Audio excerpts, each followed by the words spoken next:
Bob Lazar, of course, is president of United Nuclear, his own scientific research and development company looking into cutting-edge technologies.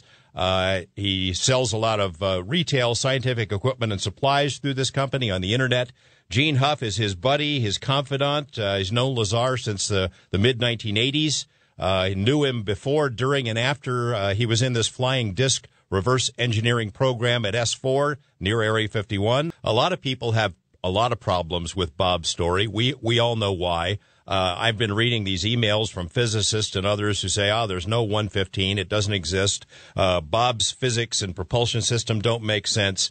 But a lot of folks who are critics of the Lazar story don't know the things that really went down in his life, in your life, back in the day. Gene, you lived through it. Can you tell us a little bit about the kinds of things that happened? You know, whether people believe Bob was ever out there or not, or saw flying saucers, the kinds of things that happened after he went on the air. Back then I was working with National Appraisal Service on Eastern Avenue here in Las Vegas, and people were following Bob all the time. Government agents were following him, and it would be funny. I'd have a gun there at my office, and Bob would come screeching up in a car, run into my office, say, "Give me a gun." I'd hand him a gun. He'd run outside, get back in his car, and go screaming down the street. And I wouldn't see him for a couple of days. And these were just, strange ongoing circumstances, constant clicks and other voices on his phone, and just things you see in the movies. When you're living through them, I mean, all of us hear strange clicks on our phones.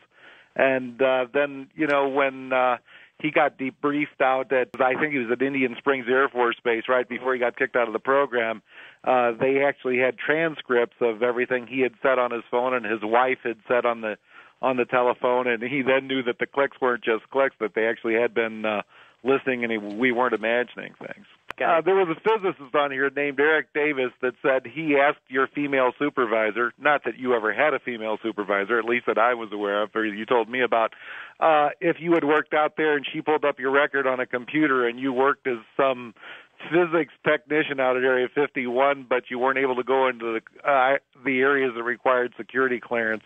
George, as you well know, Wait. What is this now? George, you and the rest of some of the greatest researchers in the United States and other countries and everyone in the world tried to access Bob Lazar's background, and now you've got a guy who says he just asked Bob's supervisor and she pulled his record up on the computer. And I have a stack of emails here written by a variety of folks. There's a former Air Force officer, Captain Robert Collins, who's written extensively in this area, who cites a number of sources who confirm that Bob was, in fact, out at Area 51, but that he only visited the place 22 times, worked in a very low-level technical position, and never had access to the saucers. They believe that you were at the base, Bob. They believe that the saucers were out there. They just don't believe that you ever worked on them. They also said he was a stealth fighter mechanic. Stealth fighter mechanic, there's something interesting. Yeah, I think the statement, the sources have told these folks, and it's been widely reported on the Internet, that, Bob, that you were stationed at Tonopah for a time being, that you worked on the avionics of the stealth program. I'm giving you a chance now to respond to it directly. Oh, come on, that's ridiculous. That's absolutely ridiculous. I think Bob not elaborating in the Lazar tape and other interviews on element 115 has caused some problems when a lab synthesizes some 115. And if Bob would explain how they do that, I mean, these particles, these atoms go flying through these sensors, and they'll exist for a fraction of a second. No one has a quantity of it that they can hold in their hand. But the 115 that Bob dealt with was kept under neutron bombardment at rest, and Bob, I mean, it could have been an isotope or what, I don't know. I'm not a physicist of 115, but there were a lot of extenuating circumstances about this 115. It wasn't just a clump of 115. They had to take great care to make it exist, right? Yeah, I mean, no, I don't know how we got to talking about UFOs so quickly. When they synthesize elements, and there's a variety of ways, and a popular new way is nuclei fusion, where you just accelerate particles or subatomic particles at each other, and cyclotrons or linear accelerators, and you basically smash these things together, or by other means transmute elements, and you can attempt to make elements not yet discovered that will appear on the periodic chart. One of them is element 115, and when they did synthesize a couple atoms of this recently, people think when they do these procedures they wind up with a measurable amount, like a gram or so of the material. All they succeed in doing is really creating a few atoms of it that fly through detectors, and through various techniques and timing they can tell what those particles are, and that's about it. They can never measure or analyze these elements in depth when they make it that way, and those higher level elements, simply because you only get such small amounts. I remember being over to your house, and you were looking out the window and holding an Uzi because you're worried about somebody coming in. There were break-ins, weren't there? Not only to your house, but your car? Yeah, there really were. Like I said, it was really a traumatic time, and I had mentioned this back then when I did my original interviews, that a lot of people look upon this as something that would be really cool to happen, or aren't you excited to have been part of this? And this is nothing that I profited over. This is nothing that I ever would do again, really. And yeah, in some aspects, and I've mentioned this before, that I do feel privileged to have been part of the program, but it certainly wasn't worth it. And for people making claims like I'm now friends with the government and they support me and I'm just some rich guy living out in the forest in New Mexico, those claims are ridiculous. I never do interviews or lectures. I mean, I try and divorce myself from this stuff completely, and a lot of people don't understand that. But, it's almost like if you were a victim of a crime, of a rape or something like that, it's not something that you go and talk about the rest of your life.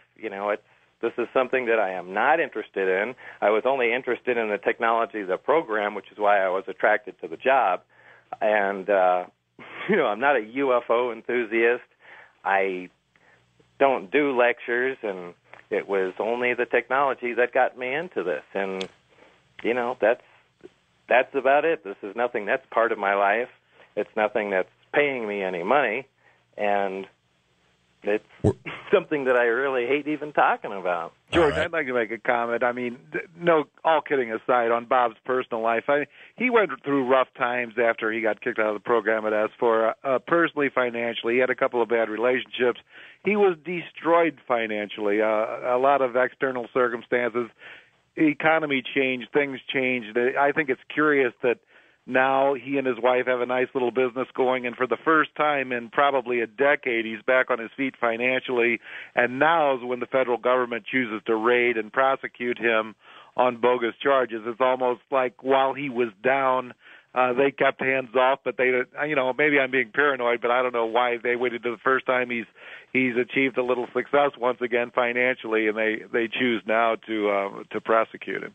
You mentioned that you're also working on a hydrogen system for automobiles. Tell me about the system. Tell me how far along it is, and maybe, Gene, you can speculate on whether that would be a reason for them to come after them. Okay.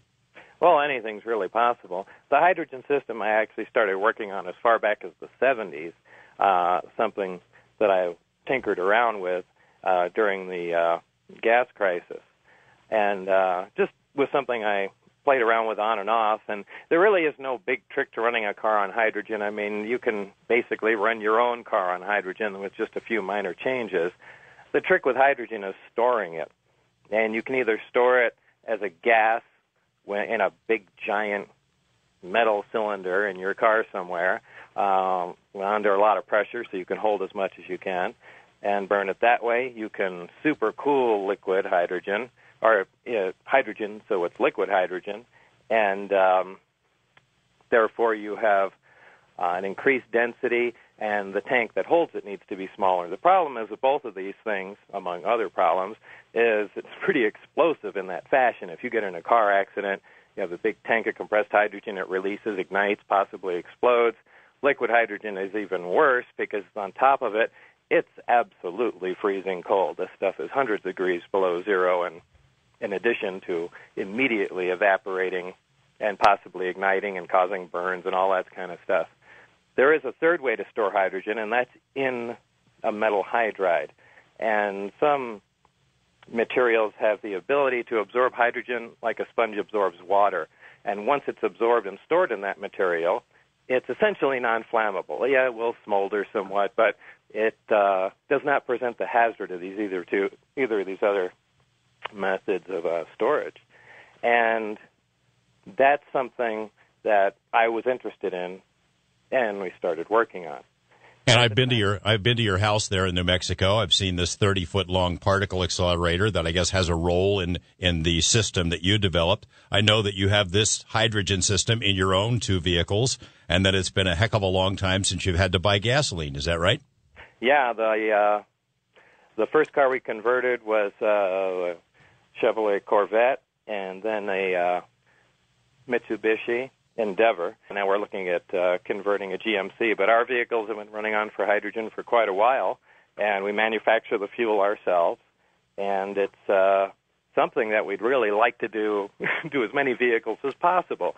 And the business we're talking about is United Nuclear, and what we want to do is manufacture kits so you can easily convert your existing car. So how close are you to a system that could be mass-produced and available for consumers? Because I think it's relevant to where we're heading with this conversation. Right. Well, like I said, the system, there are a couple little quirks here and there, but nothing serious. I mean, you can certainly put a conversion kit on your car. Like I said, our cars have been running for years on hydrogen. The problem is the material, the hydride itself.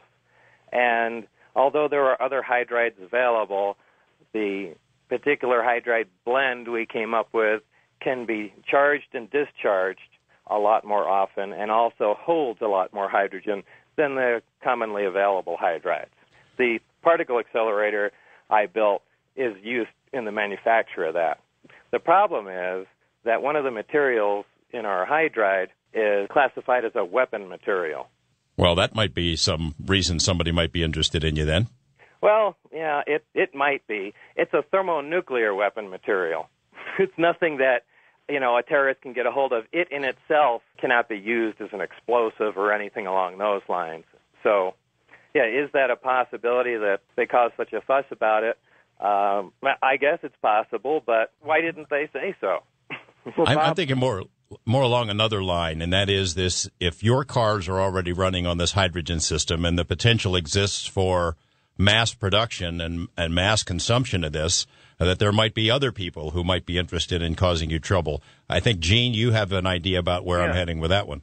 George, you hear all these paranoid stories about, we could get cheap, easy, even free fuel, but the agencies in the federal government are preventing it because then they won't be able to sell oil. But, Bob, I think you should add to this story about the little visit from the Nuclear Regulatory Commission and how you had to have one of them on site, and they even wanted to charge you. How much was it to fire up your own particle accelerator to replenish this hydrogen? The federal government intervened right there on his own property in his own particle accelerator, right? Well, yeah, technically I'm not allowed to operate my particle accelerator. And technically, believe it or not, it's not the NRC. Do you know who regulates lasers and particle accelerators? I don't. The FDA, Food and Drug Administration. Believe it or not. This is how our government is set up. Anyway, I'm not allowed to operate my own accelerator that I built, and nor can you. You're not allowed to build any machine that can produce radiation. You must have a license to manufacture, operate, or virtually conceive a radiation-producing machine. So I can't even run the thing legally. And it doesn't replenish the hydrogen. It's just used in the manufacture of the storage material. So, but don't you have to pay for them to come? Oh, well, then there's the possibility of a license that's $5,000 a month. I mean, the regulations they impose on this are absolutely ridiculous. And you would say imposed to prevent people from inventing their own hydrogen systems or using their own accelerators? These were in place, but and who knows what reason they created these laws for. I imagine to protect the public, so I guess for some reason if you want to build an X-ray machine, you're not allowed to, and then you can't hurt yourself beaming yourself with X-rays. It's the only radiation-producing machine I think would be easy for somebody to make. But in any case, it was obvious what this machine is being used for. It's not being used in the production of weapon materials or anything like that. And this is not the only faction of the government that's given us a hassle. We had just about everybody from every department here on one particular day. Everything from the building and inspection to the fire department. I mean, it's as if somebody suddenly put us in the crosshairs and said, just fire. Now, virtually nobody identified themselves except the local people, and by the local people I mean the people from the fire department or the building and zoning and the local sheriff. And I believe the FBI was there. There was another government agency, and they never identified themselves, so I don't know who they were. But, the SWAT team, they didn't need to identify themselves. That was pretty obvious. What they did wear that was really interesting, and it was the first time I ever saw it, was the camo. And this isn't the camo you wear just as a normal soldier would. This is kind of that drop cloth with real twigs and branches sticking out of it. It's hilarious, but it wasn't hilarious that day. These guys came up from the bottom of the property, and then another force came in from the top, apparently in case we tried to get away from whatever it is was going on. And, then they had just your range of typical SWAT guys that called us out on the megaphone, and, we came to the door and they handcuffed us. But obviously this was a big old operation. Interesting thing that happened is one of the agents left his legal pad, which was wonderful and had a wealth of information on it. And that's where we learned where they had previously photographed our property from the air, looking for possible ways to escape and any other buildings and things like that we had around. So it was... Do you believe that they have, that agents posing as customers have purchased things from you as a way to sort of build a case against you? Well, I know that's happened, without a doubt. And look, there are prosaic explanations for all of this stuff. It's possible that, look, being a scientific supply outlet, maybe they thought we were a drug manufacturer or something like that. They're, doing some other illegal activity because of all the weird equipment, chemicals, radioactive materials we order and resell. Maybe these guys just thought, boy, something else has got to be going on there, and they just thought this was a gamble that might pay off, and it just didn't. It might have nothing to do with, my past or the hydrogen system, but it's just incredibly suspicious to me. As usual, Bob's being a little modest. I mean, this hydrogen fuel system isn't something he tinkered with a little bit since the late 70s. I mean, it's fully functional. He drives his cars on it, and if it was legal to provide this, I mean, Bob could put literally a hydrogen fuel system on just about any car, and they could get the hydrogen via electrolysis with the solar panel on their garage roof. But Bob, didn't these hydrides that you store the hydrogen in that you say could be used to make a thermonuclear device, I thought you told me those were kept in a complete vacuum, and if just some normal guy like George or I opened it, they would be destroyed once the vacuum was broken. You'd have to be a highly trained physicist, something along that lines, to actually make a bomb out of those hydrides, wouldn't you? I mean, the average guy walking down the street couldn't do that. I mean, all the hydrides do is store hydrogen. I mean, in a weapon, that's the material that stores the hydrogen, like the hydrogen in a hydrogen bomb. Right. And to get it to go off, you need an atomic bomb already. So unless you already have an atomic bomb, this material is useless to you as a weapon. Given our political environment and the amount of influence that this oil industry has, couldn't you be viewed as a potential threat to very large industries? I mean, we've all heard the stories about promising energy technologies that are quashed because they represent a threat to the profits of major international corporations. Yeah, I mean, you always hear people talk about stuff like that, and I generally don't believe it. Using hydrogen is not new at all. We've been able to store more in a smaller space than previously. And you can't tell me that major auto manufacturers and other people haven't stumbled on this. I mean, unless we just happen to hit on the perfect combination and we really can store more hydrogen than ever before, and, then it is something pretty significant. But the bottom line is the system does work. Is it possible we're stepping on somebody's toes? Yeah, I guess it's possible. I'm not sure if that's the case, but, we do have something we'd like to market, but instead of getting help through the government, I mean, in every way, shape, and form, everybody has stood in our way. Now, I don't know if I'm just paranoid, but it's just suspicious that all this stuff has suddenly happened right at the same time. We basically announced that we have this and we want to bring it to market. Gene, I wonder if I can impose upon you to sort of make a synopsis, a thumbnail sketch of this story as it unfolded. He moved to Las Vegas in the early 1980s and had some small businesses going and decided to get back into the, scientific community. So he sent resumes out to a few places, and one of the guys he sent a resume out to was Dr. Edward Teller. Edward Teller is the father of the hydrogen bomb. Bob had met him when he worked at Los Alamos in the early 80s. Bob had built a little Honda with a jet engine in it, and the local newspaper in Los Alamos did a front-page story on him. Edward Teller coincidentally came to speak at Los Alamos on that very day, and when Bob was going over to the auditorium to listen to Teller's speech, lo and behold, Teller was sitting on a wall reading the new front page story about Bob's jet car, and Bob used that as an avenue to introduce himself to Edward Teller. And anyway, so back to the 80s now. Bob sends out resumes and gets a response from Edward Teller. Gets an interview out at EG&G when it was located out on Sunset Road near McCarran Airport here in Las Vegas. He gets hired in. They just said it was in propulsion systems. I don't know what he thought it would be, if he thought it would be jet propulsion or whatever in an outer area.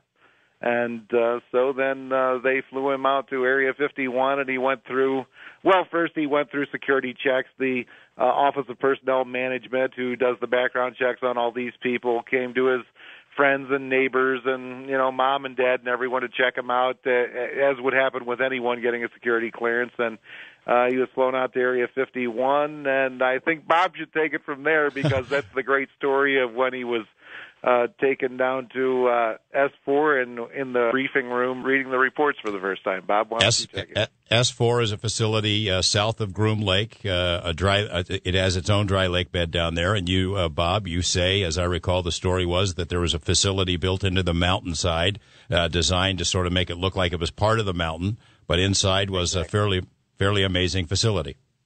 Yeah, it was a research facility that had hangar doors along the side of the mountain, and after going through all kinds of security checks and, like you said, of my background and whatnot, eventually they drove me down to S4. Initially, they just had me reading briefings that contained this amazing amount of information, but some pretty bizarre information. Aliens, flying saucers. Yeah, you got it. And I really didn't know what to make of it, and they were trying to get me caught up to speed as quickly as possible involving this project. And unbeknownst to me, the project was to back engineer the propulsion and power system of an alien spacecraft. And they eventually did show me the craft a short time. I think I'd only been there 2 or 3 times. And instead of coming in through the main entrance of the place, they brought me in through the hangar, and I saw one of the craft. And eventually you saw 9 of them. Right. 9 of them when all the hangar doors were open, the internal bay doors. And it was my job to at least be part of the team. Each aspect of the craft had its own group of people working on it, and they really compartmentalize everything that way, so nobody has the entire breadth of knowledge about the entire project. And like I said, basically I just was involved in the propulsion and power system of the craft. I worked with one other fellow, and I was only there for a short time. I didn't work there for years or anything along those lines. But one thing leads to another. I wind up telling Gene and a few other friends, because I work at odd hours of the morning and evening. I wind up telling John Lear, Gene Huff, finally told my wife, and another friend, Jim Taliani, what was going on. And you went out into the desert and showed them? Yeah, since I had the test flight times of the craft, I knew what time and where to go in the desert to look. So we finally did sneak out there one night and got to show these guys what I was working on, and, went home, and as time went on, we managed to get caught doing that. By the way, that's using sneak in the absolute loosest sense of the term. We went out there in an RV and sat out in the desert.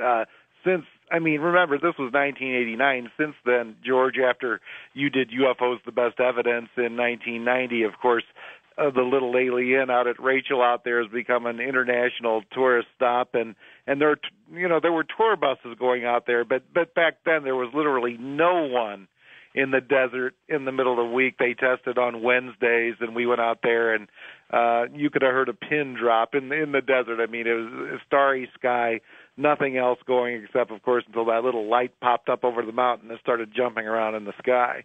And so now people go out there and look and see all kinds of things, and they find the story hard to believe, but the difference between the desert outside Area 51 in late 88 and early 89 and in the early 1990s after you produced UFOs, the best evidence, was night and day. There are all kinds of people who have bad things to say about you, Bob. I just cannot believe the amount of people that come up with the strangest stories that involve me. It just amazes me. Some of these stories are just so ridiculous. And I don't know why people pretend or feel obligated to tell their friends or other people that they know me when they don't.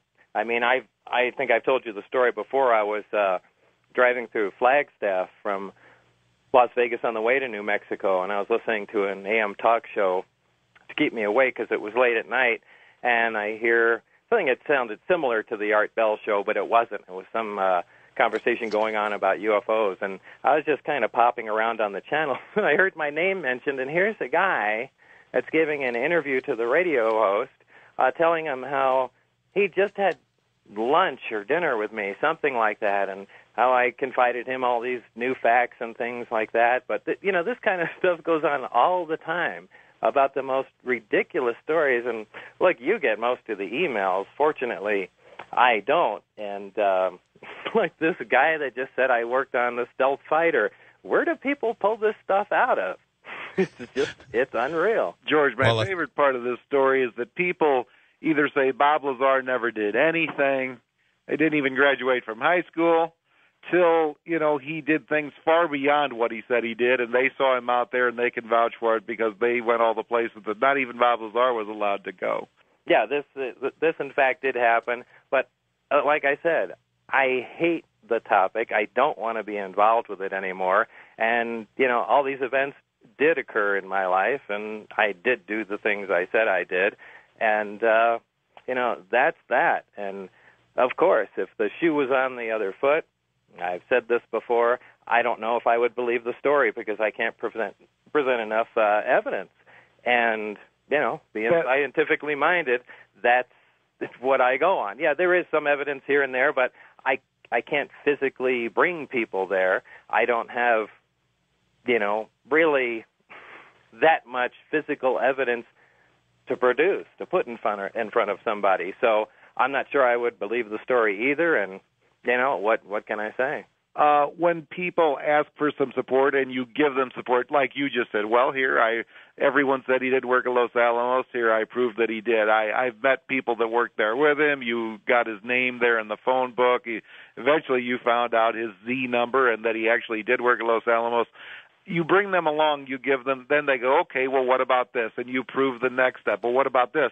And it's never ending. You never reach a point where they go, okay, I believe it now. They want you to be able to lay it out and prove it like you could in court.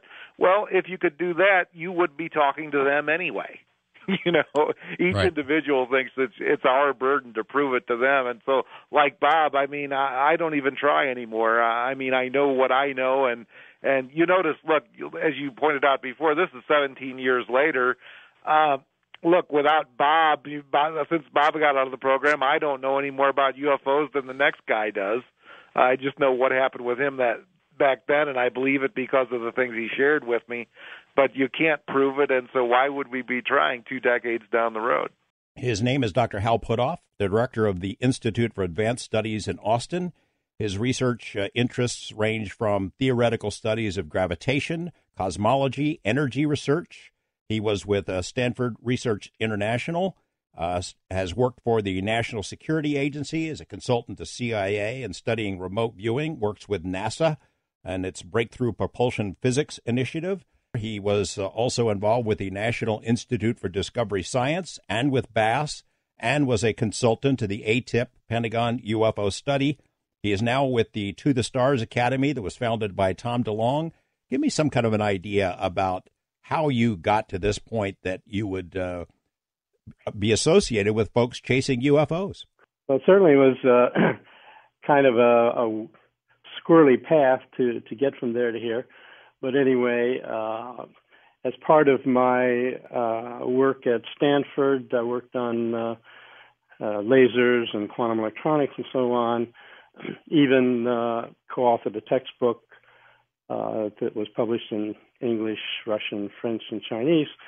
So here I'd launched my really terrific career in lasers and quantum electronics, but it turned out that as part of my graduate school, I had a stint as a naval intelligence officer with the National Security Agency. It turns out that plays a key role later. And so eventually, when I left Stanford University and went to SRI International to do laser research and so on, it turned out that just on a lark, I ended up doing a little ESP or PK experiment with Ingalls Swan, who's a very talented kind of guy. And I distributed that around, and pretty soon the CIA landed on my doorstep. And it turned out that they were concerned that the Russians were putting millions of dollars for over a decade into the area of ESP research. No scientists in America even thought there was such a thing. And they looked into my background, so I had all these security clearances at NSA. I was at SRI that had lots of black programs anyway, and I was a hard scientist physicist, and that's what they thought they needed. Would I mind taking a look to see if there's anything to this stuff? And actually, the truth of the matter is they were hoping that I would basically find out it's all nonsense, so they didn't have to worry about it and they could close the books. That eventually turned into a $20 million program, known popularly toward the end as Project Stargate. It was in that process of doing those experiments that I began to realize there's a lot more to our scientific or worldview than we usually give it credit for. And I have to admit that even throughout that program, every time I would go in to do an experiment of the remote viewing type, as we called it, I would ask myself, what am I doing here? I'm a physicist. This can't possibly work. And then we get another terrific result. So based on that, I just got greened, I guess you'd say, by the situation. And so even when I left the SRI to take up being president and CEO of EarthTech International, with its academic arm, Institute for Advanced Studies at Austin, I was basically greened to these kinds of things. And so when John Alexander, for example, came along and asked me to join his UFO working group, I did do that.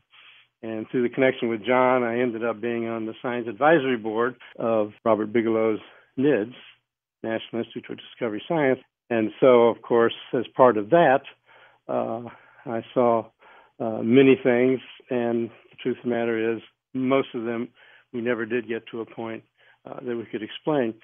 And so it was along this period that, as it turns out, people at DIA, as analysts at DIA, decided that they wanted to investigate primarily, really, the UFO aspect.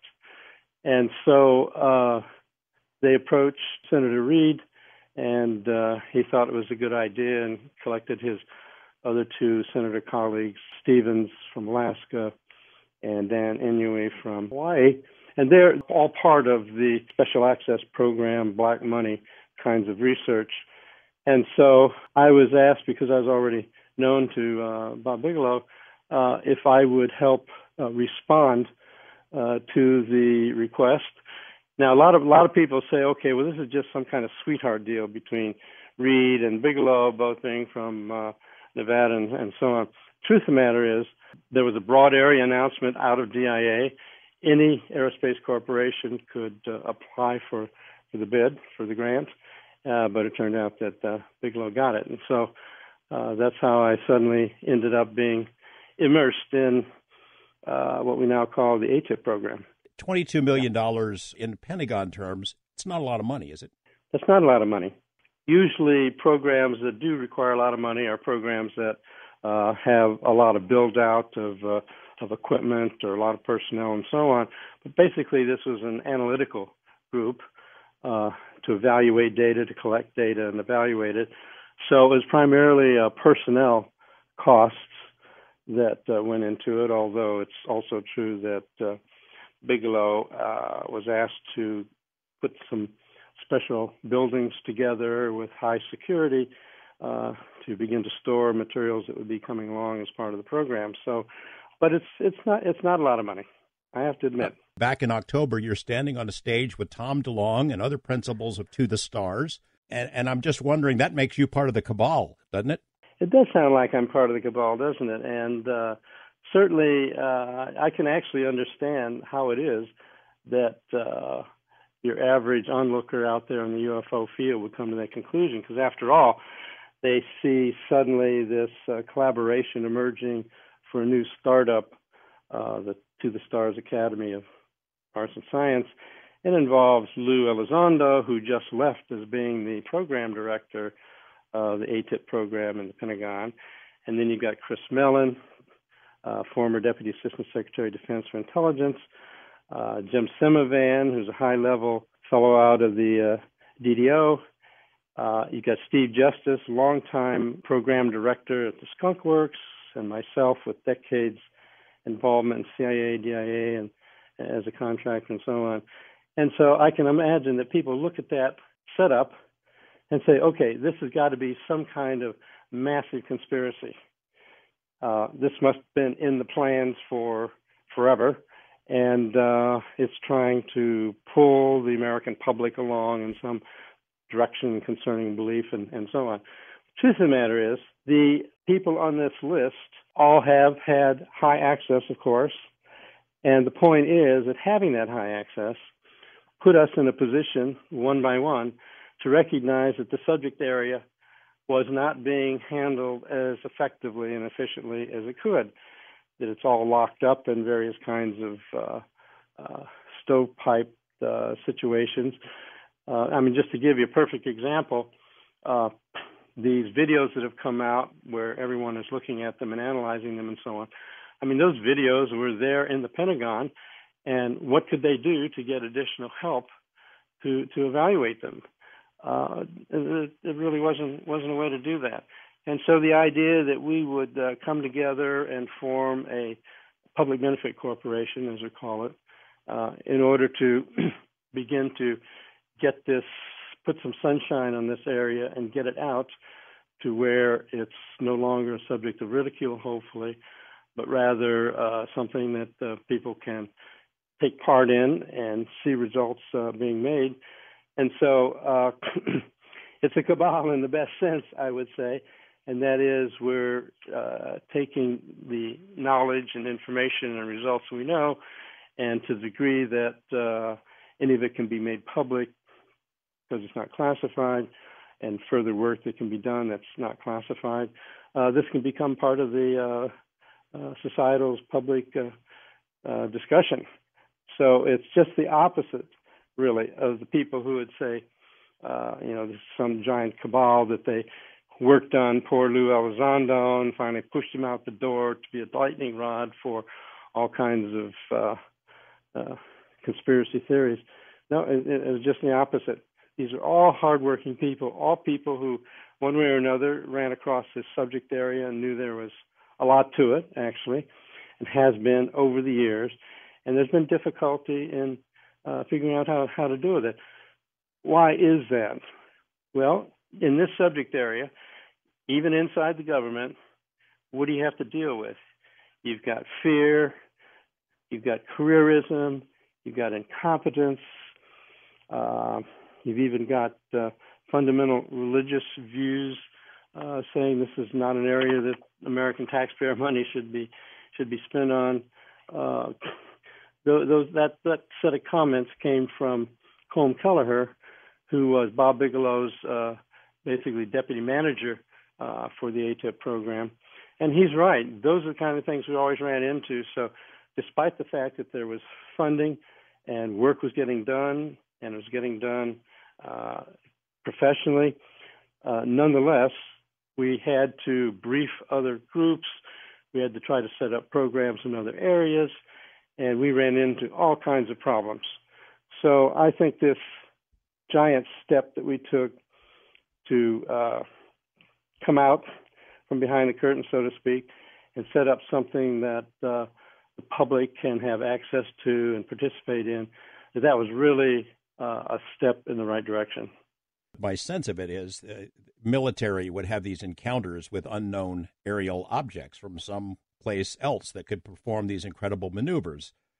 A report is made, it goes somewhere, it gets stuck in a drawer, that there's no central body that analyzes this stuff. It does no one any good to make too much of a big fuss over it. So, for example, like with the USS Nimitz incident, that happened in 2004. Those videos were recorded, they went somewhere, and no one did anything with it until Bass and ATIP and you guys came along. That's exactly the case. And one of the nice things that we've arranged to do on the To the Stars website, we have a link to something called COI, Community of Interest. And tapping on that link, you can get to the videos as you've already seen them in, say, the New York Times or whatever. But in addition, we have all the documentation. It was arranged in advance before those videos left the Pentagon that they went through massive review, typical of releasing previously classified information, and all the chain of custody taking place as the videos were transferred out. All that information is there, so it's possible to get a complete rundown. So rather than just being a video that what the heck, it might have just shown up on the internet someplace. In this case, you have a complete chain of custody and a lot of detail, describing even the Raytheon FLIR systems, forward-looking infrared radar systems, used to gather the data. And so I think that's a step in the right direction. So is this an official release? I mean, someone had to green light that. Yes, it could be released. That's right. I mean, it was released out of the element that Luis Elizondo was in charge of, and he was the authority there for how to deal with that information. And, of course, as part of the long-ranging ATIP program, he archived all this material and so on. But there it was. I mean, there was some analysis going on in-house. I mean, in addition to the DOD and the Pentagon, we had Navy and CIA people were involved in analyses, but nonetheless, not as much as what really needs to be done. And so that was the idea in setting up this startup To the Stars Academy of Arts and Science, to set up a situation and assuming we can get the funding to be able to carry out these kind of analyses in great detail.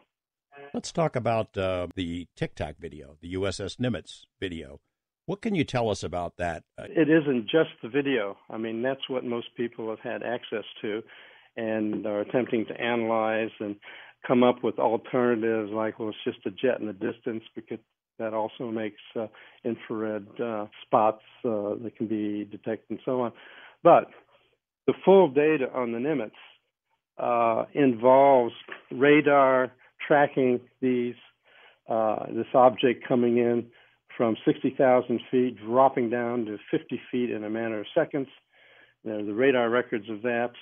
And then you've got the pilots. Dave Fravor has given interviews on this. You can find it all over the internet and also on the To the Stars Academy website, where he actually got into what you might almost call a dogfight with it. And that is, he circled around it and it circled around him. And they got very close. I mean, this is nose to nose. And so in that situation, you could tell exactly the size of it, about 46 feet across. He could see the accelerations that it could accomplish. I mean, in that very incident, for example, although they were supposed to be doing an exercise at some point, they had been rerouted to check this thing out. And then after the thing took off, the radar operator said, well, this thing, whatever it is, has gone to the place where you're supposed to have your training thing.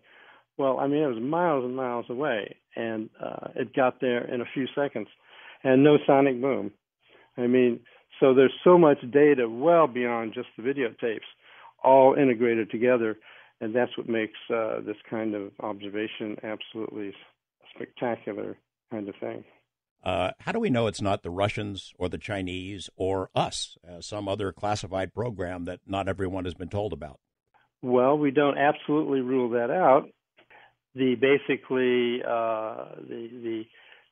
twofold nature of the threat as far as the ATIP program goes was specified very specifically.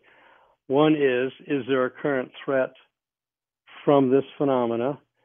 Could be a foreign derivation, could be off-world, but nonetheless, it's obviously being deployed and tested, including in our country. And then there's the future threat, which is really concerning, and that is potential terrestrial adversaries achieving significant breakthroughs in the development of game-changing disruptive technologies based on evaluation of the UAP phenomena from sensor data or crash-retrieved materials. So our best analysts and based on the intelligence information we have so far, we've not been able to track it back to Russian or Chinese. I mean, is there some other terrestrial society off the grid? I mean, everything is on the table because we're strictly only going to pay attention to what we can observe and what we can prove.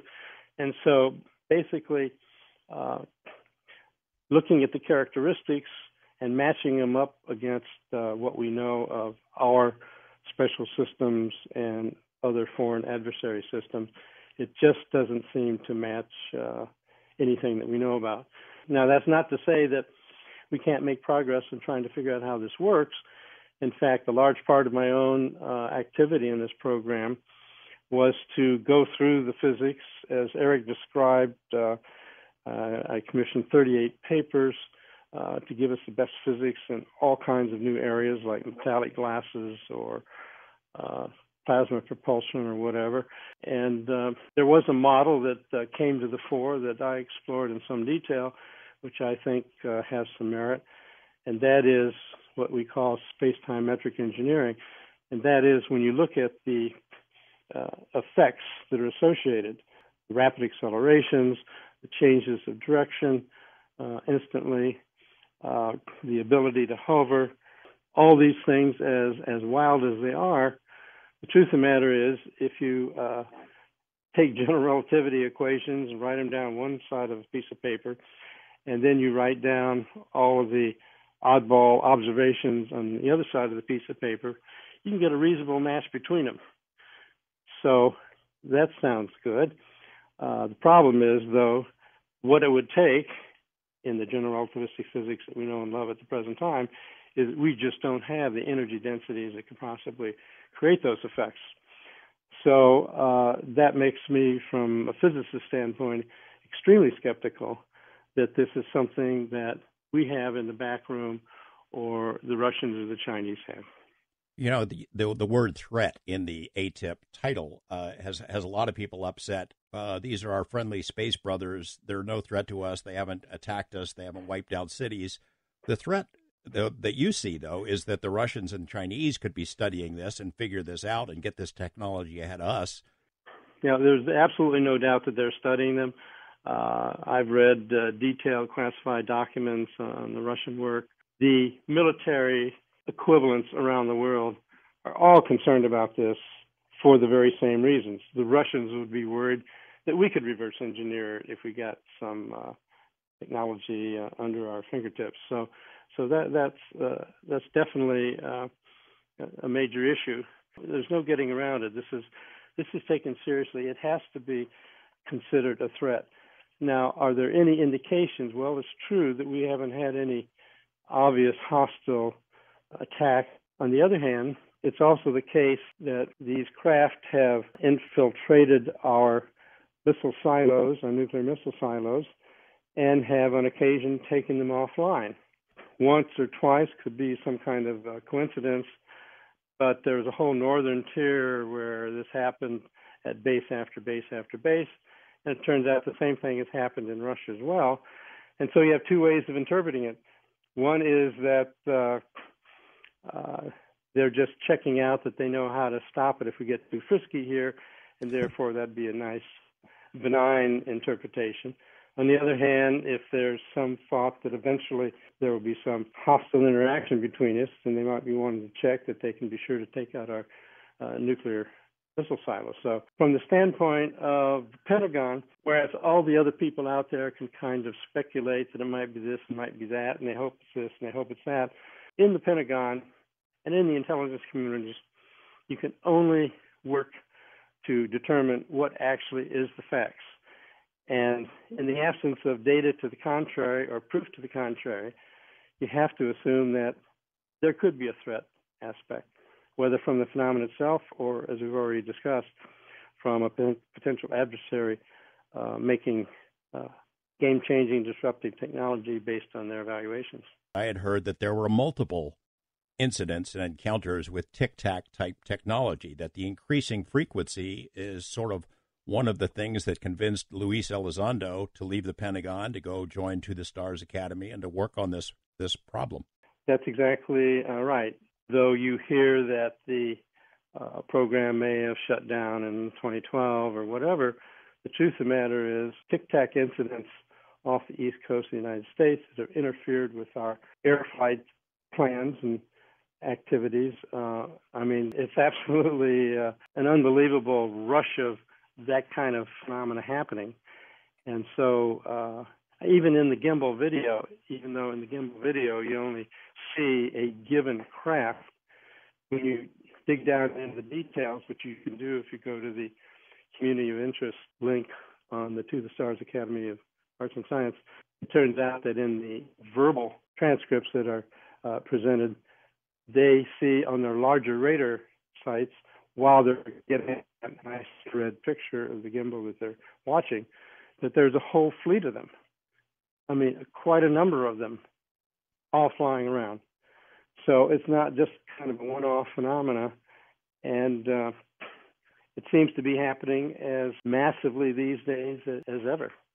Tom DeLonge and Luis Elizondo have made public statements about other videos, as many as 24, that have already come out of the Pentagon. Have you seen them, and do you know what the plans are for their eventual release?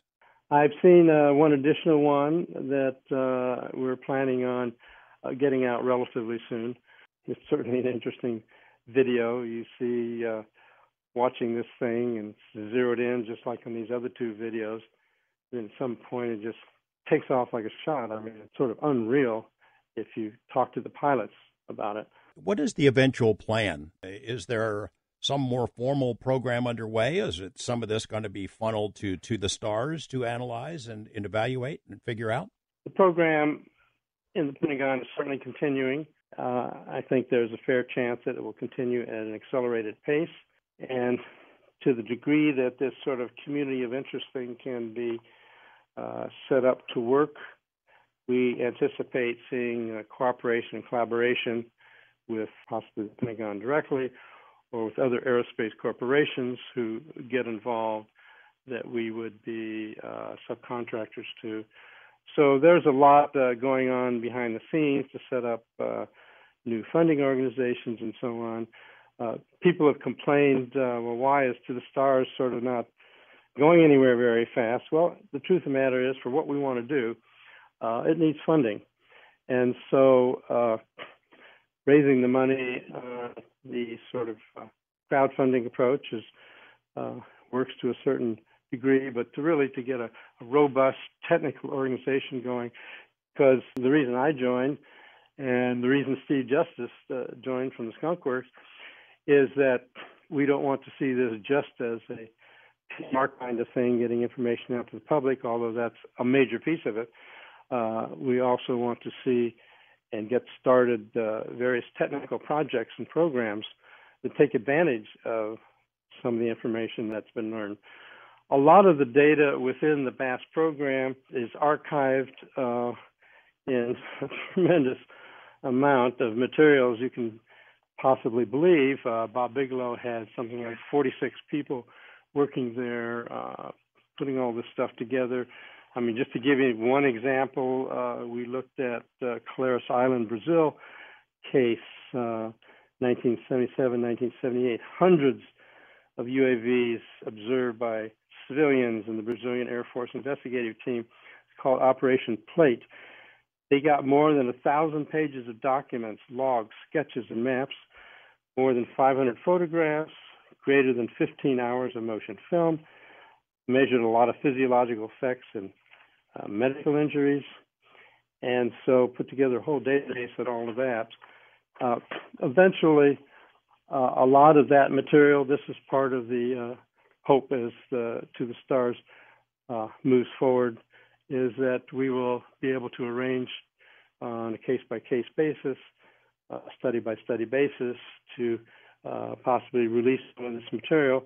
At the present time, it's Bigelow proprietary, as it should be, and so there'll be negotiation over attempting to put some of that data out. One of the most intriguing sentences in the New York Times report mentioned an exotic material of unknown origin that was at Bigelow Aerospace for a while.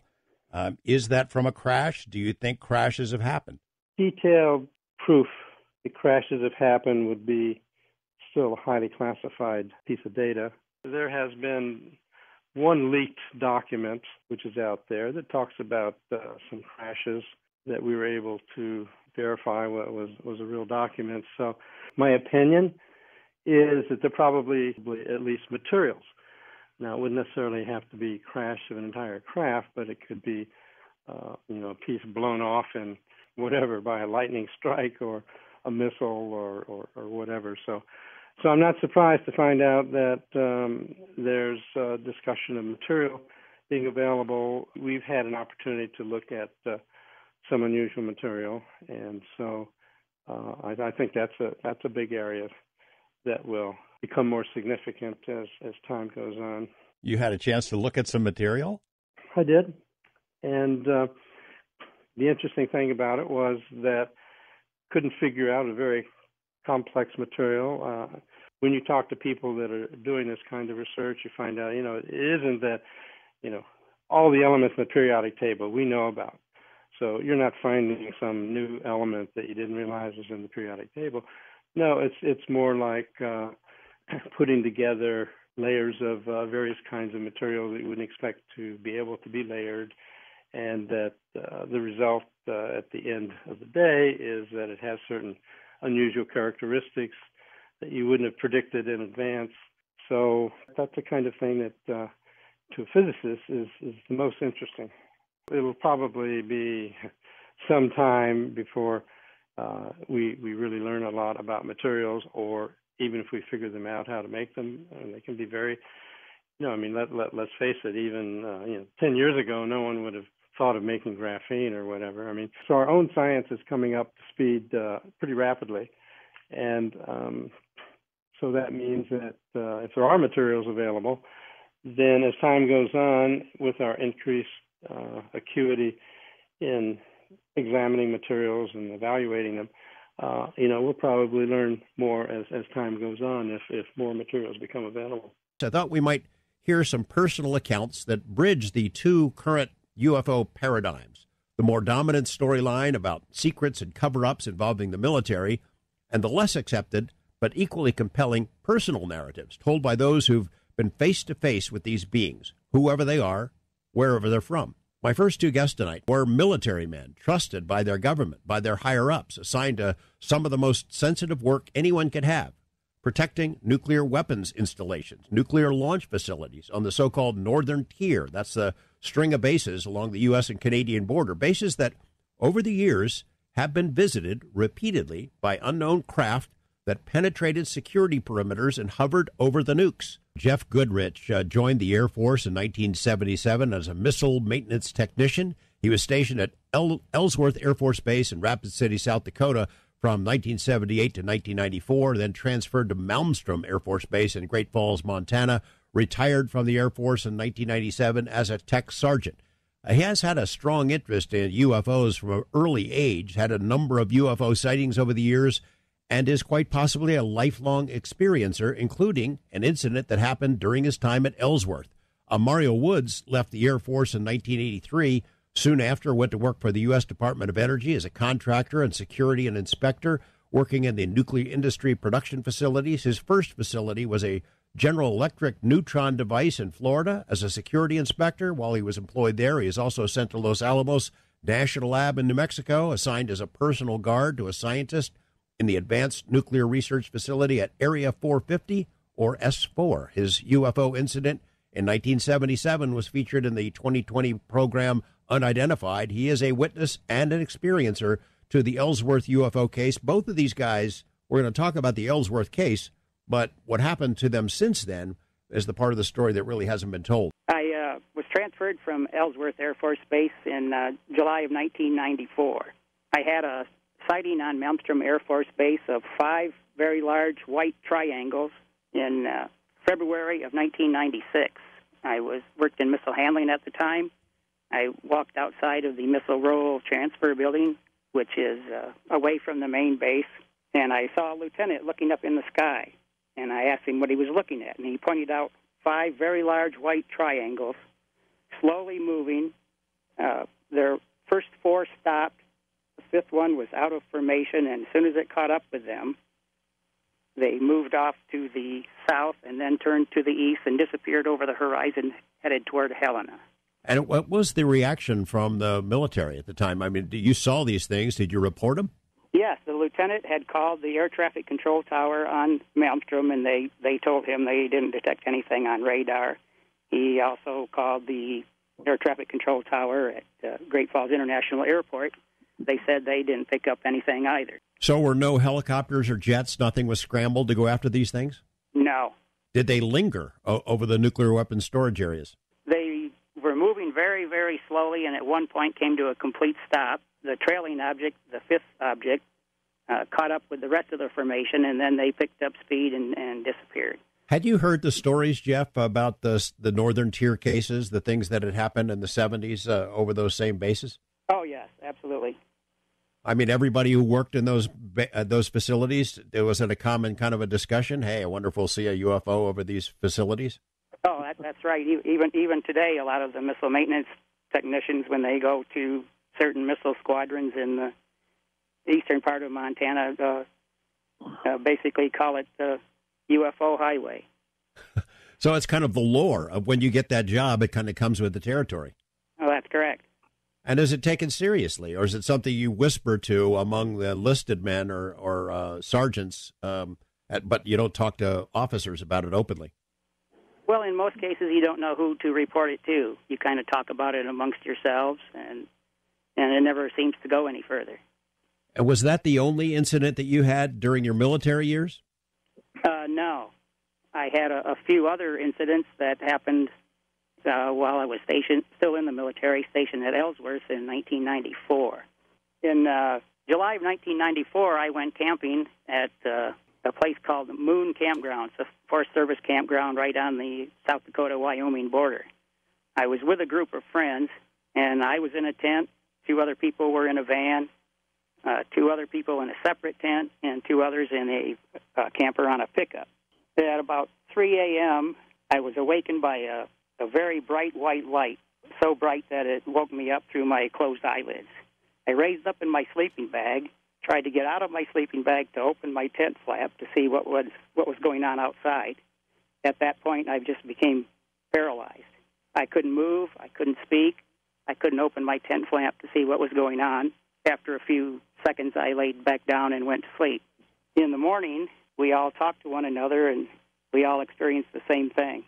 We later found out that Vicki, who was in the van with her husband, Chuck, had been abducted that night. They removed her from the van, walked her down a little gravel road to a meadow where this object had landed, and inserted a needle in her navel as a pregnancy test. Her back into the van. She woke up in the van early in the morning with sweatpants down around her ankles.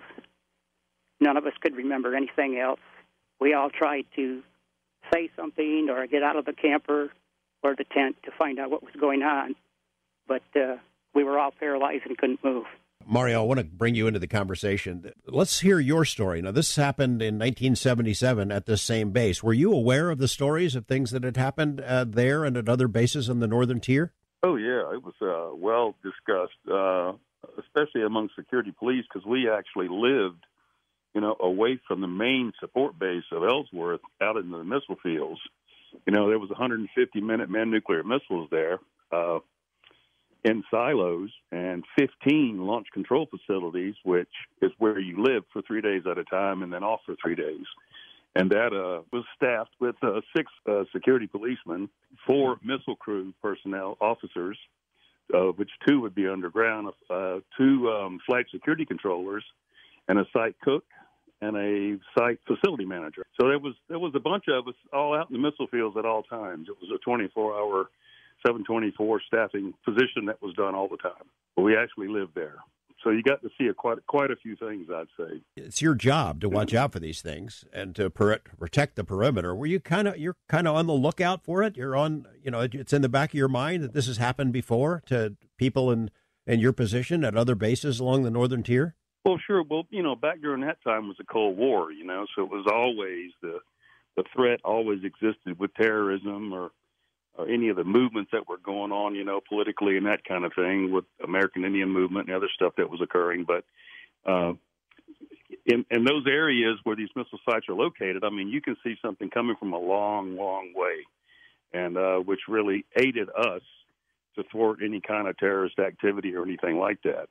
And on this particular night, I just happened to walk outside the launch control facility of November 1 and just looking at the stars, because really the state tree in South Dakota should be a Ma Bell telephone pole, because there's no trees out on the prairie hardly at all.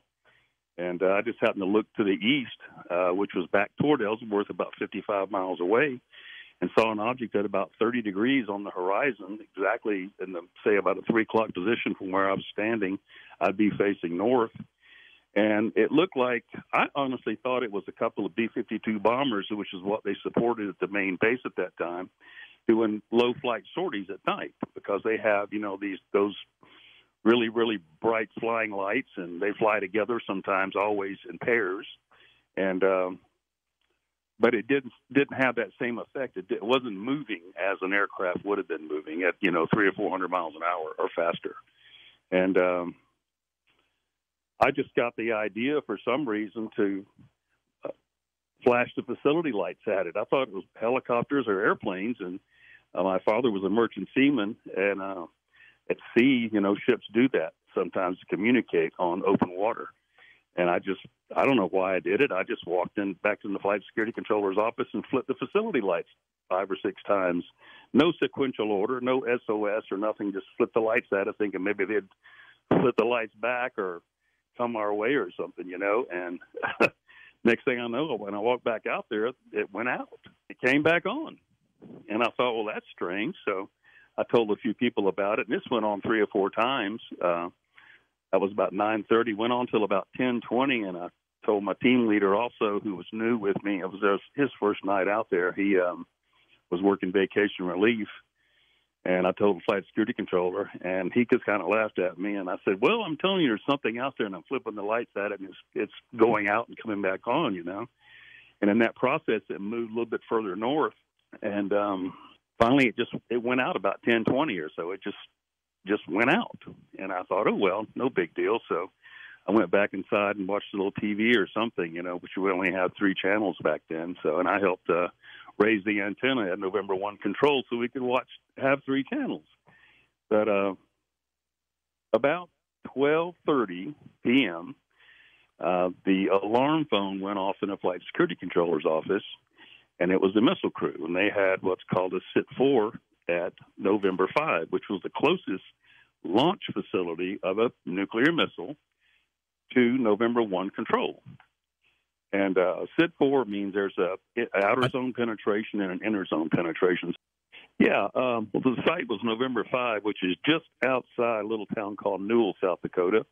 Population 650, but I know that because I was just there.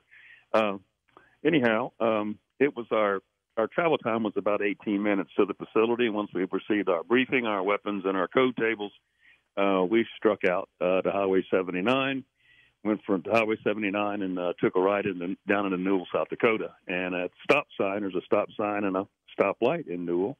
We turned right at the stop sign and went about a mile and a half out on the road, and it drops back off to dirt road. But anyway, it doglegs to the left, and as we rounded the corner, heading to November 5, there was an object sitting off of the missile site about 10 feet in the air, just hovering directly over the site.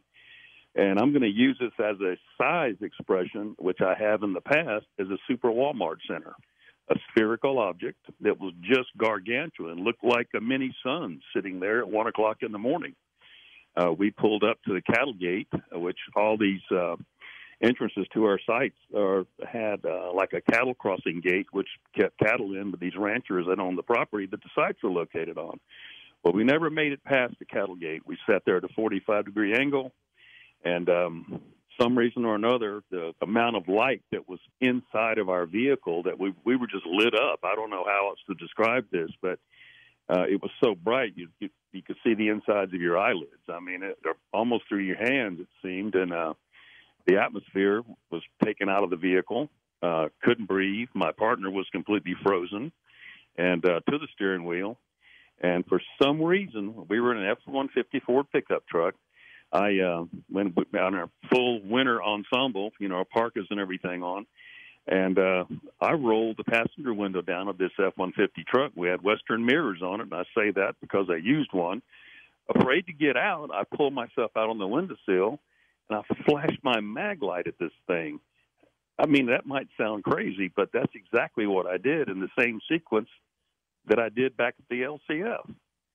And all of a sudden the pressure stopped, and I sat back down on the seat, put my weapon back between my legs, and just went out. Woke up later, or just opened my eyes. I can't really say that I was asleep or anything, but I looked to my right, not knowing where I was. My partner's still frozen to the steering wheel. He hadn't said anything during this whole process, and there was a great big huge white wall to my right. You don't know how much time has passed, and you're in a different place. Don't know where we are or nothing, and the radio came to life, and it said WSC to November 1. Do you copy?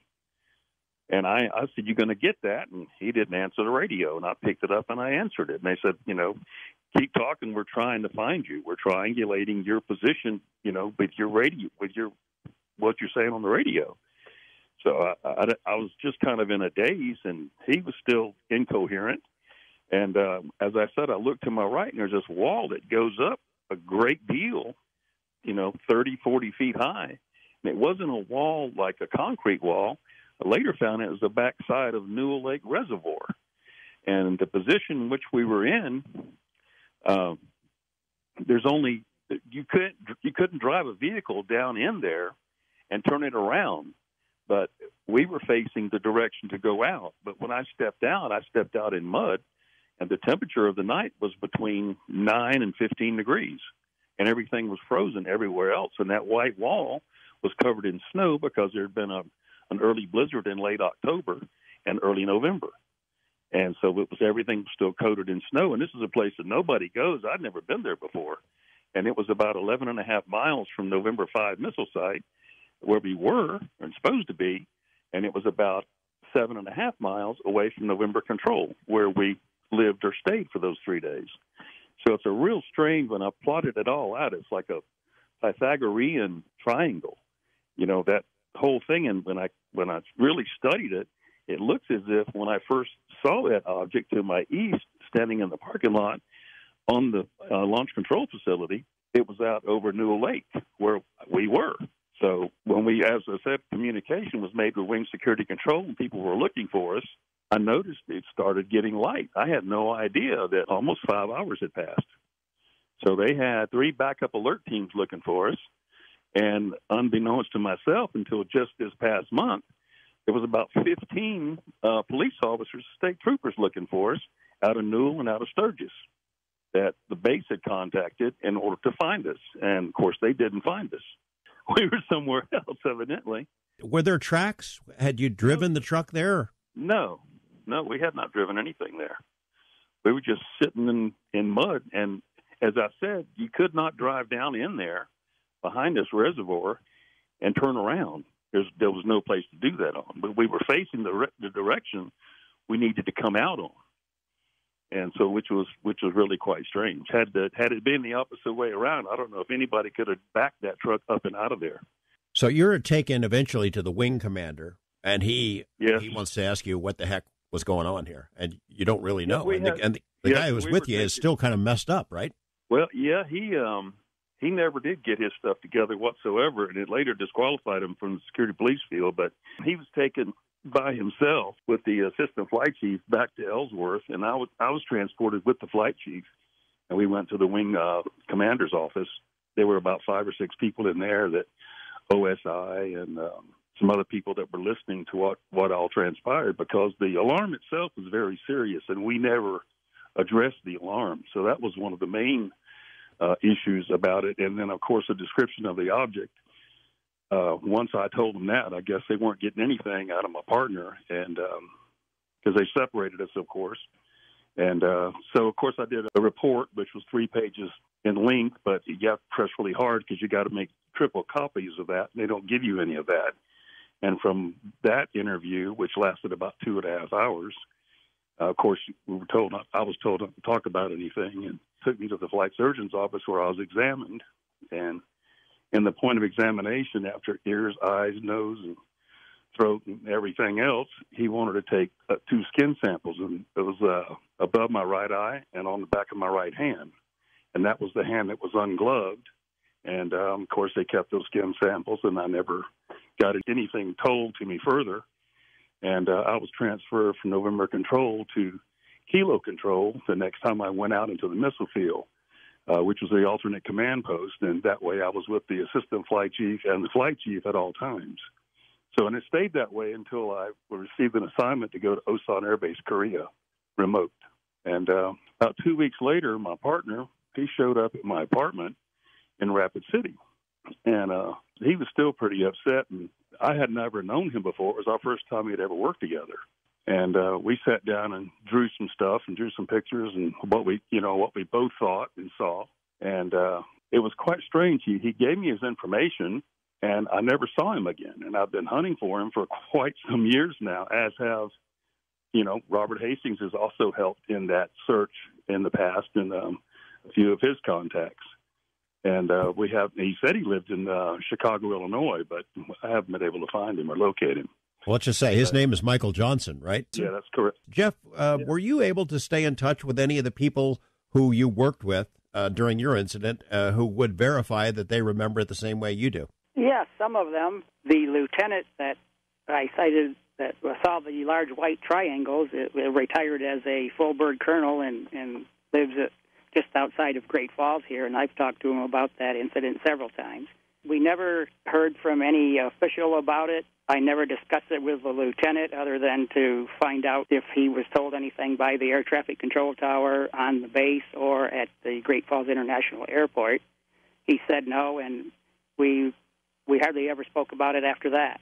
And is there a paper trail, Jeff? To my knowledge, no one filed a report with the Air Force. However, I did fill out a sighting report form for the Mutual UFO Network, but I never got any feedback on that either. And, Mario, did you look for documentation? Oh, always. I was never provided any, nor given any, especially in medical records because of the skin samples. I wanted them, but that was not included in my medical records. You had some burns, right? That's correct. Looked like sunburn. I'm from Tampa, Florida, so I was quite used to that. But living in the Dakotas for as long as I did, you just kind of lose your tan, but you recognize the effects of a sunburn quite easily. And the next day is when I felt it, later on that day, 2 or 3 o'clock. But, yeah, it was kind of strange to have this whole occurrence happen. And I didn't even know at the time when the doctor said, you have these burns on you. And he said, I need to take a skin sample. And I just, what? Because everything was just coming at me so fast that particular day. I hadn't slept, or I don't know what happened, but I know from 6 to 4 that afternoon, I was wide awake, as anybody could be, and had been all night long. So it was quite an ordeal. Jeff, it's my understanding that the people who get these kind of jobs, these kind of assignments, you can't be a slacker. You got to be on top of your game. this is you got to have a security clearance for this job, right? That's correct. Either secret or top secret. In some cases, top secret crypto. And you're also on what was then called the Personnel Reliability Program, that you have to report every medication that you take, frequent random drug testing. There's a lot you have to go through. You've heard the stories, I'm sure. If you've shared this in public, both of you guys, the kind of things that Robert Hastings deals with. This must have been some kind of a test. Some other unit was testing security procedures and precautions at these facilities, and that explains these intruders.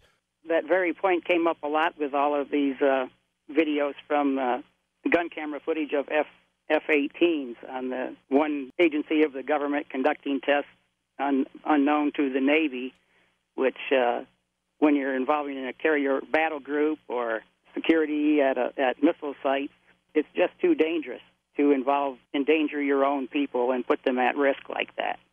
It doesn't make any sense whatsoever if these vehicles are ours and belong to the government. These are nuclear weapons. This is World War III. Those kind of tests would be pretty risky. Oh, extremely so. We go through normal testing anyway, which are what's called stand-board evaluations, and they'll simulate a lot of things. I mean, you're normally not with aircraft. Sometimes perhaps with a helicopter, but that would be during daylight hours because they'd be afraid, we'd shoot one down or something. I mean, we are pretty heavily armed, and, within the job scope just to perform what we do. But stand-board evaluations they went as far as going down in the soft support buildings at a launch facility where there is a Minuteman II nuclear weapon in the ground in the silo, but the soft support building was underground also, and what it did, it provided support for if the electrical power was cut, and it also ran the dehumidifiers that were in the missile to keep its solid fuel components dry at all times.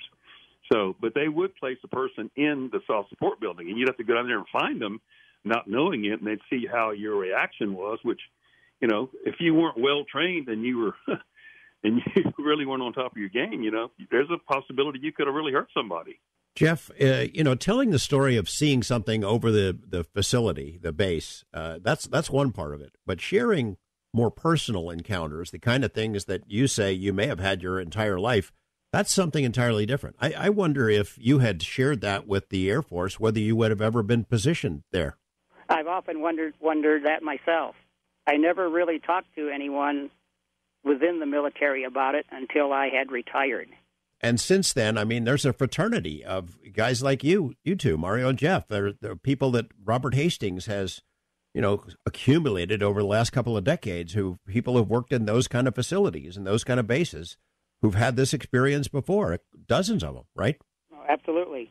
I believe I've had a number of abductions, and there have been incidents where I would wake up in the morning with unexplained puncture marks, bruises on my arms, injured fingers, and I didn't know what happened during the night, but sometimes weeks or months later, memories of a particular incident would come back to me. I had a waterbed at one point in the late 90s that had a comforter on it. The top side was brown and the bottom side was white. One morning I woke up and the white side was facing up, and the three corners were nicely tucked in as if I'd gotten up in the night and made the bed with myself in it.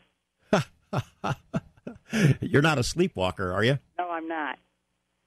I want to get into the details of other experiences that you've had subsequent to that sighting at Ellsworth, and I want to go into some detail with both of you about your lives since that point. Jeff, I want to start with you. So you have this sighting, and 2 months later, something else comes your way. Something comes into where you're staying. Can you share that story? Yes, this was just about a month later.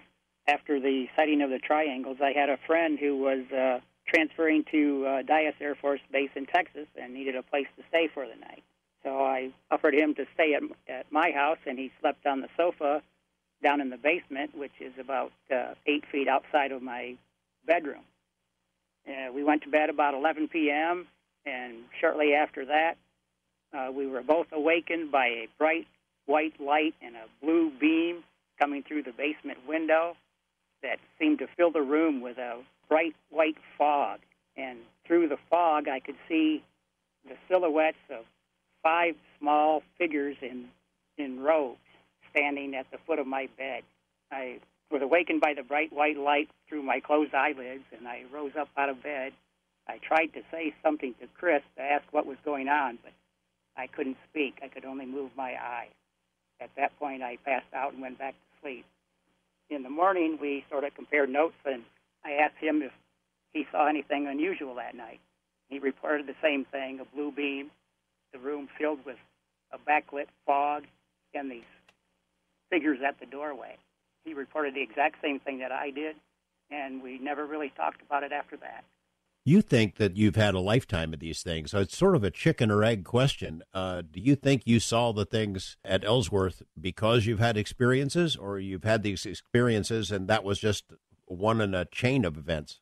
I believe it was just one in a chain of events. I believe I probably had these experiences from the age of 5. And why? Why you? I'm not sure. I think it's probably something genetic and runs through multiple generations of the same family. My son, who is 15 now, has also been abducted. Do you consider it a negative thing, or is it just something you've learned to live with? Well, it's a very traumatic experience at first, and just in dealing with it, it's a form of PTSD, and one that you believe is caused by an alien abduction, yet you can't tell anyone without fear of being laughed at or taken seriously. I just believe it must have something to do with genetics and bloodlines in certain families. Throughout the abduction literature, many people are abducted from the same family over multiple generations. So there are parts of the experiences that you don't remember, right? Right. I've never undergone hypnotic regression, and I have a number of conscious memories about several different incidents, but no clear narrative of a single incident. Mario, you have undergone hypnosis. Why did you make that decision, and what did it reveal once you did it? Well, I had a little bit of help, for one, and it cleared up a lot of things because I have a lot of numerical occurrences where 111, 313, 411 are hours that I just seem to just pop awake or something awakens me. I don't know why that is, but I've always been that way. Even working rotating shifts, 12-hour shifts, I've done that. One thing about hypnosis, though, it does release a lot of things, and it does free your mind. I didn't really believe in hypnosis until it occurred, until it was done. Bob Upton did that, and he's a MUFON hypnotist, and he's really good at what he does, and he convinced me. But long story short, it upset me so badly when I saw some of these things in my mind as to what happened that night at November 5, or wherever we were. It had started at November 5. That it actually put me into AFib. And I'm in pretty good shape. I've never had any kind of heart problems whatsoever. And about 2 weeks later, I visited my cardiologist, and he says, "You're in AFib." And I knew that when I was in hypnosis, I got so upset in breathing and the way I felt inside, if I can say that something was the matter with me. And sure enough, so I had to undergo the shock procedure and restart me again, and do it all. Get me squared back away. But December of 2017 was a real strange incident that I just want to touch on. I was awakened at about 4 o'clock in the morning, standing at the foot of my bed, and I have a separate room which I sleep in because of the shift work in which I do. At present, 12 hours on, 12 hours off, and rotating shifts at that, days and nights. So I don't disturb my wife or anybody else, in the house. My son was here at a particular time. And as I wake up, I'm looking at the north wall in my house, in my bedroom, and there was a big dark circle in the middle of that wall. And on that wall, there's also some dressers that are a couple of feet apart each one. There was just a great big 5-foot diameter hole there. I guess it was like a vortex. I don't know. But what got my attention off of that immediately was all these alarms I started hearing in my home. And I did not know that your stove, your refrigerator, your microwave oven, and other electrical appliances have low-voltage alarms. And all those were going off, and my lights were going dim and bright through the whole house. Well, it woke up my son, and he came out, and he said, "Dad," he said, "what's going on here?" I said, "I don't know, son." I said, "Something's happened." I said, "I guess I have to call George Power this morning and see what's going on." I said, I don't know who I can call right now. and I've never had this happen before, and I can pretty much fix anything, you know. So anyway, I laid back down and went to sleep, and he knocked on my door about 7:30 in the morning. He said, "Dad, George Power's out here." And I said, "What?" And I'm on an acre and about 150 feet from the road. And he said, "Yeah, they're out there on the road working on something at the front of the house." And I said, "You're kidding me." So I got dressed and I went out there and I said, "Hey, man," I said, "what's going on? Did you guys have a power outage or something?" He just looked at me. He says, "No, Mr. Woods, you did." And I said, "What do you mean I did?" He goes, "Well, you lost a leg to this house." And I said, "What do you mean I lost a leg?" You know, the neutral, the positive, the negative, you know, however it's described, coming into your home. He says, "One of those legs have been interrupted." And it lit up our boards downtown here, you know, like the 4th of July. And I said, "You're kidding me." I said, "So that's why I was getting all these weird alarms going off." He says, "Those were low voltage alarms." I said, "Well, how many other people were affected by this?" He goes, "You're the only one." And in my neighborhood, there's only about 15 homes. Maybe I get 14 or 15 homes in the whole neighborhood. And he said, "Nobody else, just you." And I said, "And this is a pretty new house." I said, "But you're kidding me." He said, "No." He goes, "This is very unusual. We never had this happen." And I said, "Well, damn, I just didn't know how to really reply to that or answer it, you know." And then I started thinking about what I saw on this north wall in my bedroom. And where my trash cans are located outside my garage, they had this big transformer thing on a great big dolly, and they had jumpered into my power supply for my home to stabilize me until they could correct it, which they did. But the strangest thing was about 2 weeks later, the boy lives down the neighborhood, about 3 houses down from me. He came by and he says, "Hey, Mr. Woods, how you doing?" I was doing something in my front yard out by the road. And I said, "I'm pretty good. How about yourself?" And he goes, "Man, what were all those lights in your backyard a couple of weeks ago?" And I looked at him. I said, "What?" I said, "What are you talking about?" He said, "It looked like Hollywood back there in your backyard, all these spotlights." And I said, "Well, the only lights on my house are right above, on the corner of my house above this bedroom window." I said, "None of those lights were on. I don't know what kind of other lights there are." He goes, "Well, I don't know what it was," he said, "but it looked like the sun was coming up back there when I passed by here on the way to work." And I didn't even answer him back, and it just really perplexed me. So I let Robert know about that as well. You did undergo hypnosis for the missing time from your event at the military base. Did you get that filled in? Quite a bit of it. I saw some things I hadn't seen before or didn't realize, and it gave me some tunnel vision into some things that just kind of really disturbed me, you know, later. It was about 13 or 14 months before I ever looked at that DVD, to be honest with you. Robert kept asking me if I looked at it, and for some reason I just couldn't look at it. And I finally did see it, and I saw it one time. My son and my daughter saw it, and they didn't even know what to say. They could see how upset I was, because in that hypnosis session, it really bothered me. And I said, that's when I went into AFib, and I knew it. I guess that's how upset it got me. My tunnel vision is something was standing beside that vehicle on my side, and the only thing I had to separate me from them or it was the glass in the window. I could feel them, and I could hear "Do not fear," but there was not words. It was as if being talked to from the inside, like, you know, through water or something. I remember a lot of pain in my wrist, my right wrist for some reason. I remember seeing that vehicle moving away from it, and I was on my back. The door was closed when I looked, and I saw it, and I was about 3 feet off the ground. I guess I was on my back because I saw the side of that truck sitting right there. And when I just returned out there to November 5 to see all this again, it broke me down. It really did. That's really hard to get past right there. Yeah, I remember hearing those words, and I'll never forget them. And as I said, it was nothing verbally said. It was all inside. Jeff, you have chosen not to undergo hypnosis. Are you concerned about the technique itself and whether what your memories that you retrieve are legit, or are you worried about what might be uncovered in there? Well, over the years, I've studied all of the abduction literature, and I'm just of the opinion that unless it's adversely affecting your life, that you're having nightmares about it, and it has some sort of an impact on your life, you may be better off not to explore it anymore, because you don't know what you might find. You're opening a big can of worms. You said your son is now having these experiences. Does that mean you're off the hook, or is it still happening to you too? It may still be happening to me and him as well. He started mentioning a lot of very unusual things when he was 5 and 6 years old. He would wake up in the morning and tell us Mommy and Daddy were learning to fly spaceships and were on the children's rescue team. When he was little, he slept in the same bed as my girlfriend and I. And one morning we woke up real early and he was missing. And for whatever reason, we never went to look for him. Just looked at each other, didn't say a word, and went back to sleep. We asked him in the morning where he was. He said he was on the spaceship playing with his friend. Do you commiserate, share stories with others who have been in the same kind of position? I would say that most in the military are very reluctant to talk about it to anybody until they are retired, and in order they jeopardize their military career if they told anybody. I think they're just too afraid to.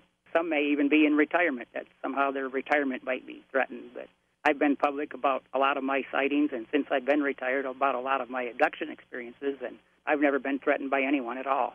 Mario, same thing for you. I'd say it's not a fraternity issue. I think it's an unspoken kind of acknowledgement. I do know that when I went to work for the Department of Energy, even though I did not answer the question, had any strange incidents ever happened to me, in one of the interviews, which was done by the Office of Personnel Management, when I obtained my Q clearance, I just knew better than to speak of it, even though I believe they had in front of them possibly if the reports or some type of an indicator that had happened to me in the past. And had I brought that up, I don't think I would have obtained that job as a security inspector at that facility, or at the Oak Ridge facility at Y12 or at K25 while I was there.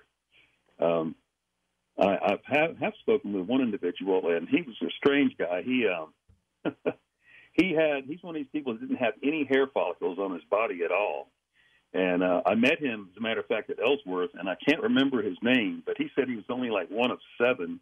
And in the Air Force, he was like one of 4 people in all of the Air Force that did not have a single hair on his body. And I said, well, is that a trait from through DNA, or how does that work? How is that? And he goes, well, to be honest with you, he said, my family, we had an incident with a UFO when I was like 3 years old, and I was just astounded by what he said. He never really went into it deeply, but that's what he said. And I mean, it was really just a happenstance. As a matter of fact, we were at a restaurant in Rapid City and just happened to run into each other. And we started talking about it, and he didn't have any eyebrows or eyelashes or anything, and we just went into it. And I drove a sports car at the time, and he started asking me questions about it, and that's how we kind of got to know each other, and it was really a different thing to come across somebody that had that happen to them. Have you spoken to any of Malmstrom former employees or service members who've had these experiences? Ellsworth, yeah, but I've also heard some things concerning Malmstrom, also security policemen that were stationed there. Very similar incidents. Jeff, let me ask you, at Malmstrom in particular, there was a really well-documented study. Mystery Stalks the Prairie is the name of the book. It's by a guy named Keith Wolverton. He was a sheriff's captain, and they had all kinds of other incidents related to UFO sightings over the Malmstrom base and facilities. Cattle mutilations, creature sightings, anything like that in connection with any of the nuke base personnel that you've talked to or communicated with, or you? Oh, definitely. I've talked to a lot of people, both at Ellsworth and Malmstrom, and there's quite a number of people who told me about their sightings over the years. Jeff, I want to ask you, do you have any sense at all about whether what you saw is the same thing that what Mario saw, or there's different? There's no way to know, I guess, is there? No, there isn't. I consciously recall being visited by at least 3 different alien species, a typical gray, an alien-human hybrid with large almond-shaped eyes and sparse, stringy hair, and another species that wore dark brown robes that covered their face and hands, and I don't know what their physical appearance was. It was all darkened by the robes. Were you told don't talk about it by them? What I remember was do not fear. That's been the main thing that has resonated in not just in my mind, but through my body. Do not fear. And I don't know. I don't think they mean us any harm. I think they know a lot more about us than we know about ourselves. And they've been here literally forever, and lineages are studied throughout families. I don't know how else to address that, but it's just a matter of fact, and I believe people are coming to grips with it a lot better in this day and age than they were 25 years ago. And it's just going to continue to be more of an open book subject as time goes on, because people are coming to grips with what's going on. They've had things occur in their lives which are unexplainable, and but they always seem to add, the pictures to what has happened to them, and they know what's going on with them. I've never been told to be quiet about it, but they've always told me, don't fear, they don't mean to harm me, and they haven't harmed me deliberately. They've always brought me back. What would happen if we had disclosure and a craft landed on the White House lawn tomorrow, how we would react, it's hard to say. We can't even get along with our own kind on this planet.